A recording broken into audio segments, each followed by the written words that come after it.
Hi, I have a question for you. Are you exhausted? Have you been trying your best and still can't get the gear set that you want?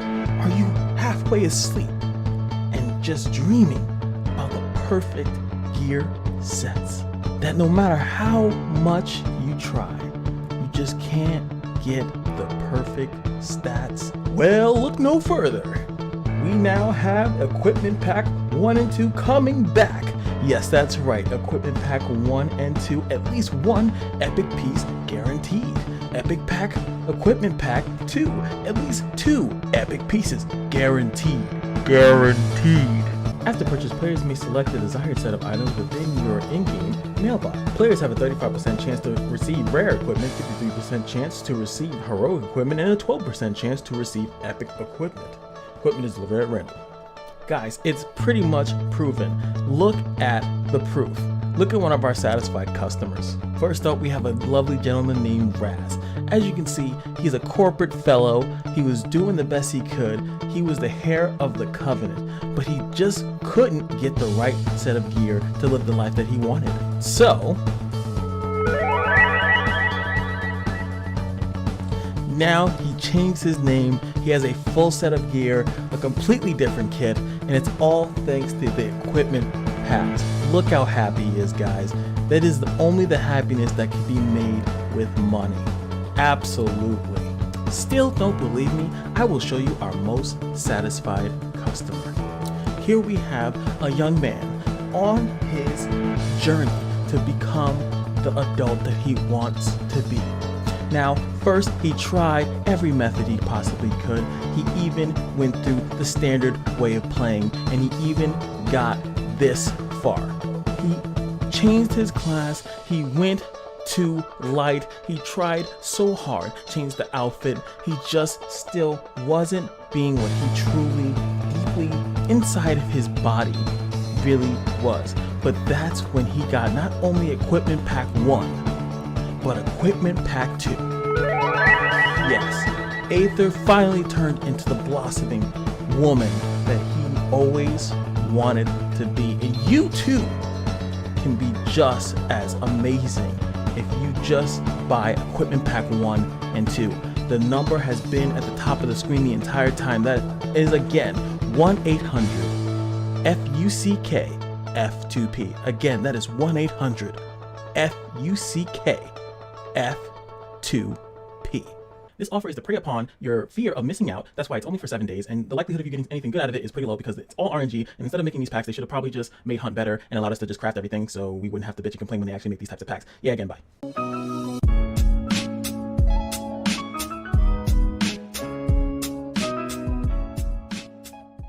What's going on, guys? I hope that you had a great laugh, and I shouldn't have to even talk about the equipment packs, man. It is so sad to see them bring that back into the game. But let's talk about this update in these dev notes.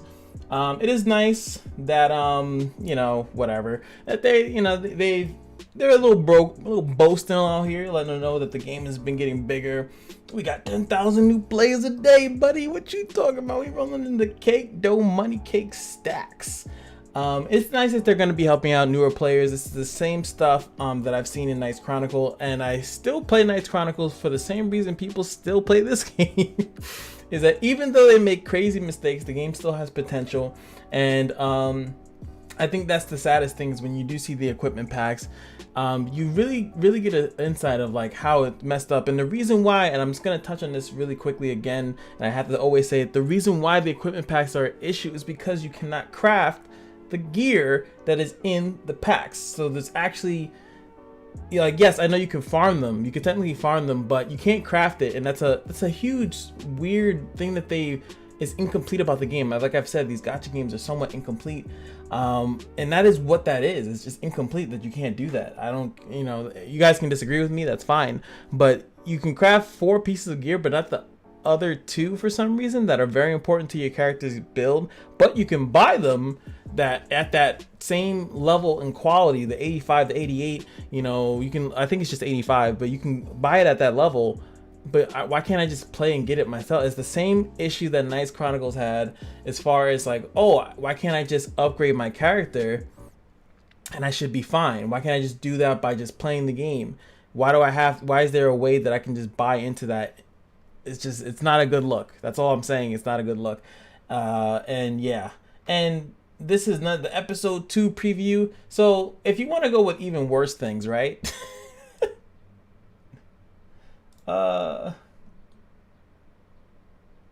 So they're bringing back this side story event. This is kind of like, it's kind of sad. I actually said this before, that they could pretty much do, hold on, let me fix this.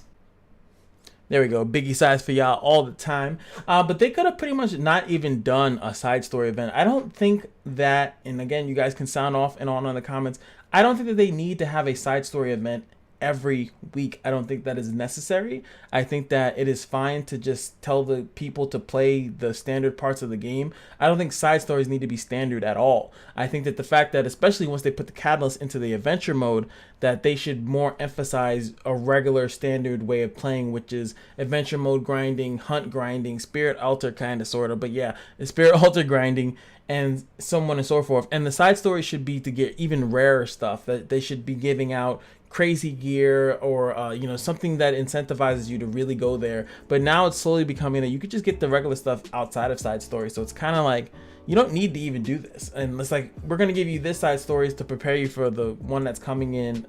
I think it said like 2 weeks. Like, it's like, so what's the point? Like, I don't know. I don't see the point in it. But hey, it is resources. As you guys know, it's the same stuff, same characters and things of that nature, same all this is the same, just that now it's a little bit different because they changed the way that the side story works from when this was first implemented. You guys get to see the story. If you missed it sometime, if you're newer to the game, it's nice. It's pretty much going back to when the game first came out, which is the Destina banner and all the other stuff like that. Yes, she was the first one, and I did get Destina, which was nice, and all that other stuff.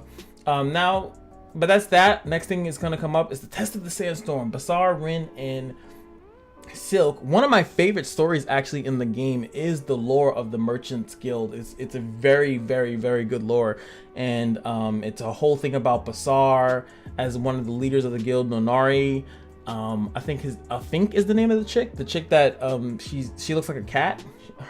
She's a leader of a guild. Silk works for Bazaar, and so does Rin. Like, it's this whole thing about the merchants trying to, like, you know, they're obviously part of the economy of the story of the lore and stuff like that, and it's really cool and it's really crazy to see, you know, that unfold. But it only unfolds in the reputation, and it's kind of hard to capture that stuff. But I have actually kept notes of how it goes down. I just, like I said, I've talked about this before, there's no way I can present it in a meaningful way, but I would really love to give you guys all the information. Who's Bazaar?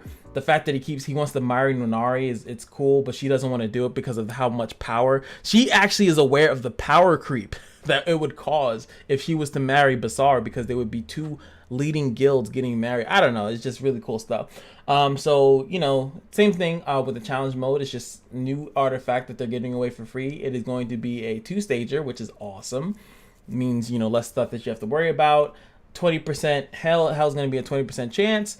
And as we can see, it's going to be 2 lights and him as the wind type. I wish that he was on the banner instead of Destina, to be honest. He's such a great character. He's great for the meta. Destina is great for the meta, but so is Bazaar. Bazaar is insane for the meta because he not only blocks buffs, unable to buff, but he also dispels at the same time. So he really does 2 amazing things at the same time. He has insanely high attack.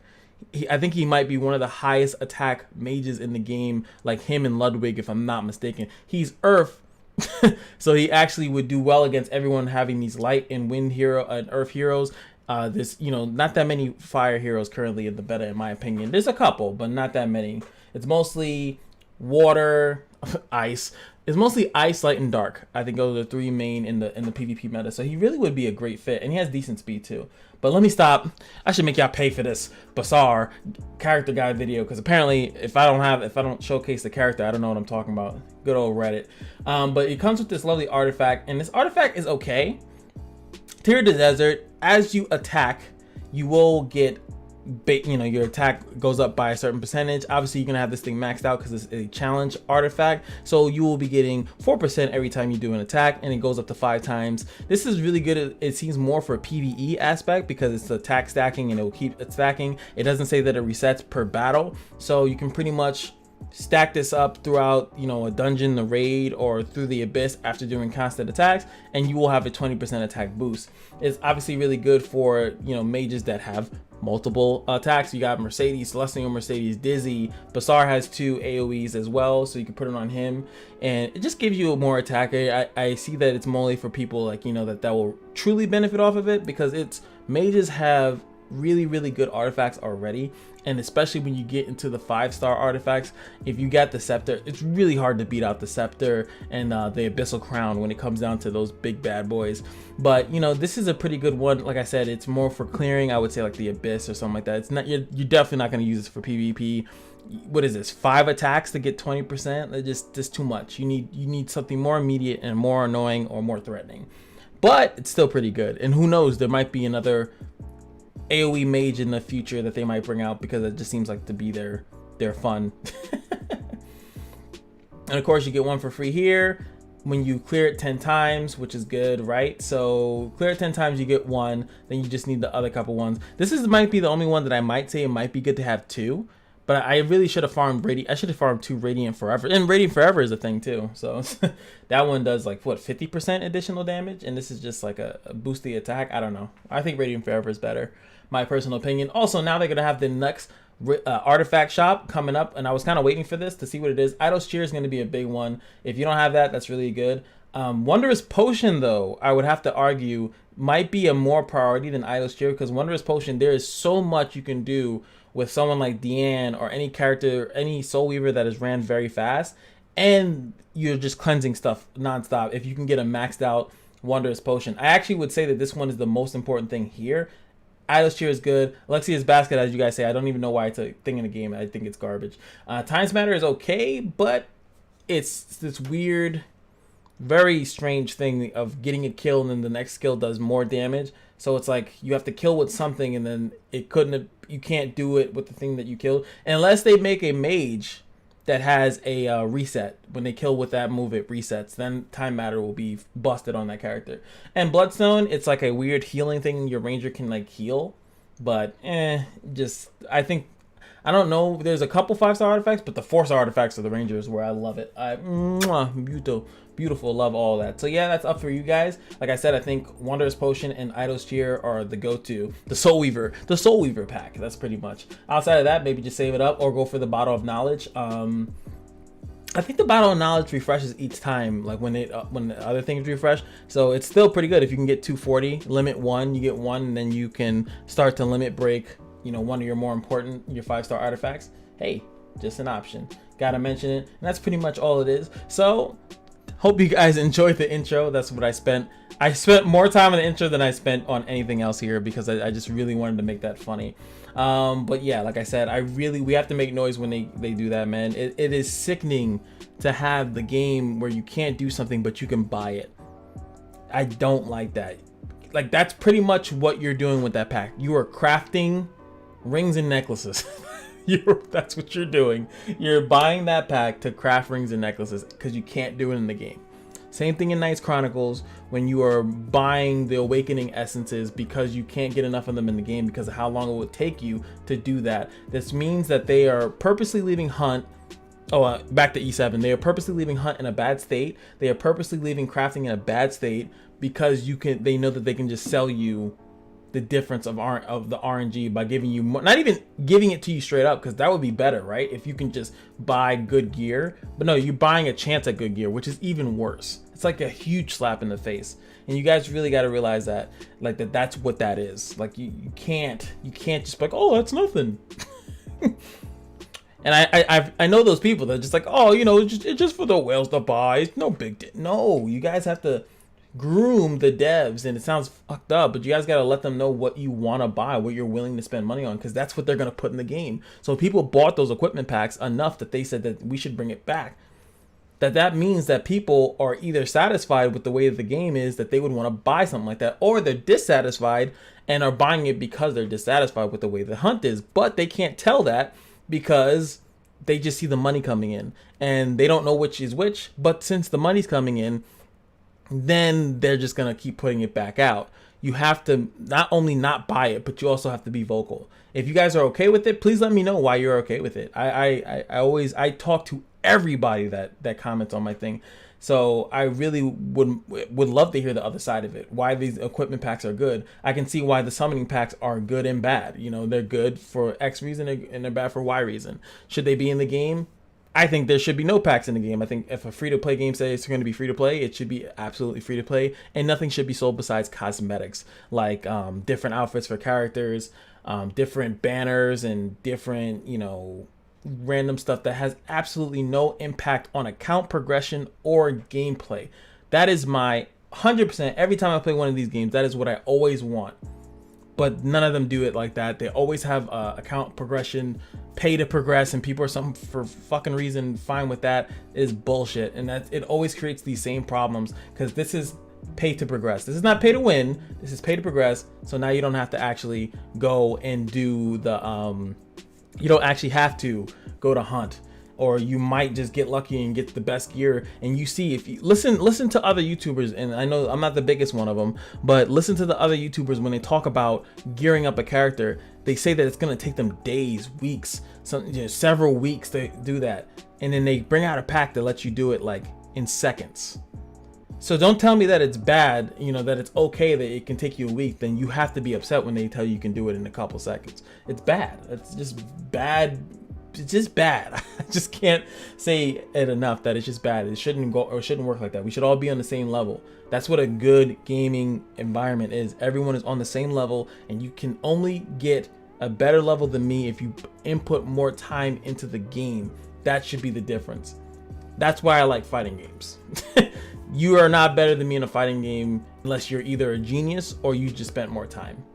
And I hope I didn't take up too much of you guys' time. I will see you guys in the next video.